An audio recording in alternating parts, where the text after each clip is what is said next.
Welcome back, everyone. It's KG and Wearefootball. And today, just a quick reaction to what we've just seen. An absolutely dramatic day in the Premier League with Man United and Arsenal specifically. Let's get into it.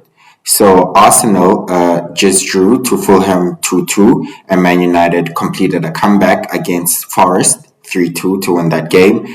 Both these teams actually conceded early on. Arsenal conceded in the first minute after a mistake by Saka. It was pounced upon by Pereira, as well as Man United were actually 2-0 down in the first 4 minutes at Old Trafford against Forest. Both these teams were awarded penalties.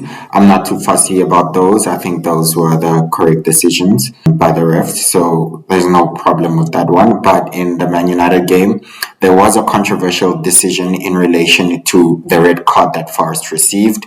And obviously, at the time, it was still 2-2. Bruno Fernandes was brought down. He was through on goal and he was going to lash onto the pass. So it was deemed a denial of a goal scoring opportunity. I think that was the correct decision. I think Bruno was in complete control of the situation. He was going to get to the goal and he was 1-on-1 versus the keeper. So I think it was the correct decision by the referee and by VAR. So we can't just always say that VAR is giving Man United whatever they need to win the game.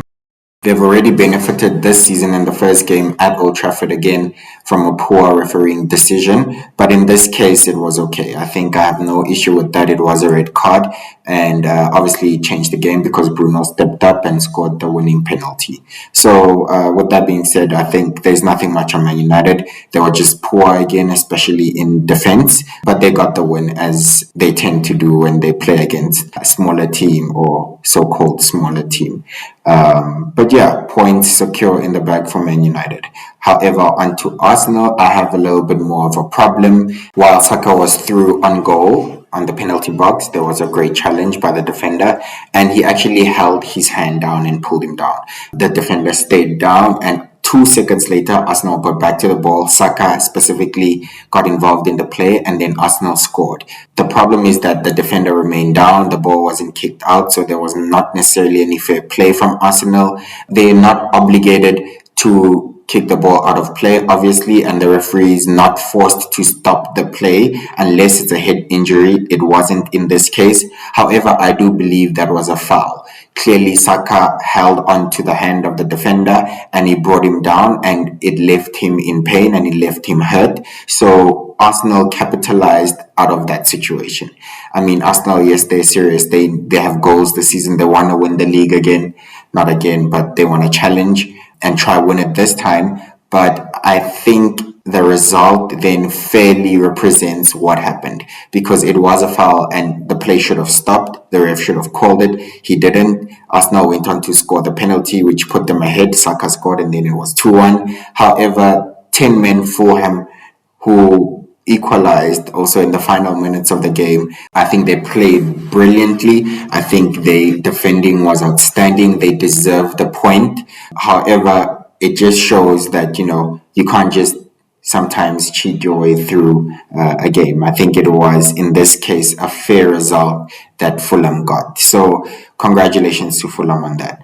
However, some issues that I had with, the tactics and some of the players, Kai Havertz again, Mikel Arteta, yes, I know he bought him for a lot of money and he has to play him, but I still don't understand where he fits in the team. It's not like he gives you lots of goals and lots of assists when he's playing up front. When he's playing in the middle, it's not like he creates loads and loads of opportunities.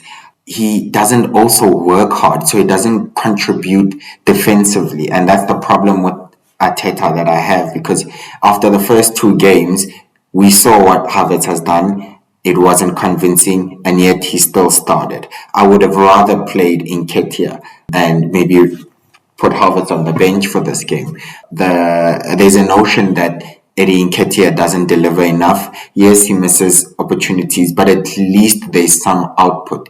His goal per minute ratio is not bad at all. He scores when he needs to score. Without the goals that Nketiah delivered last season, Arsenal wouldn't have been challenging. He stepped up when Jesus was injured, and he's done so again this season. He came off the bench and he scored.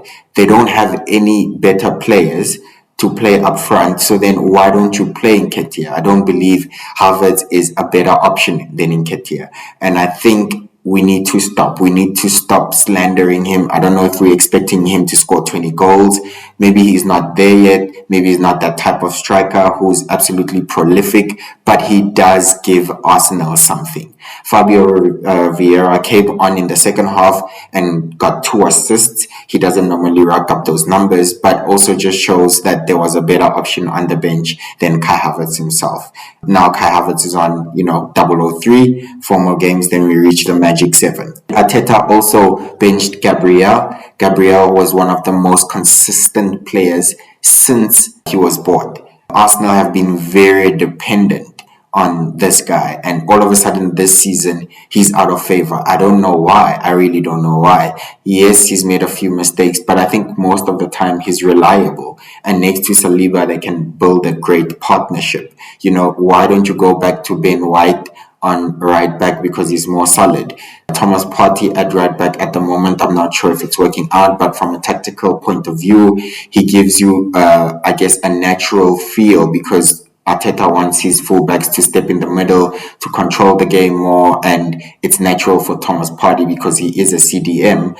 But I don't think it's necessarily working out with Thomas Partey at right back. I think there's a lot of things that need to be fixed with Arsenal, especially if they want to challenge again. I predicted that they will not hit the heights that they hit last season, especially with the last minute goals. It's not going to happen every time, and the game ended in a draw. So next week it is Arsenal versus Man United.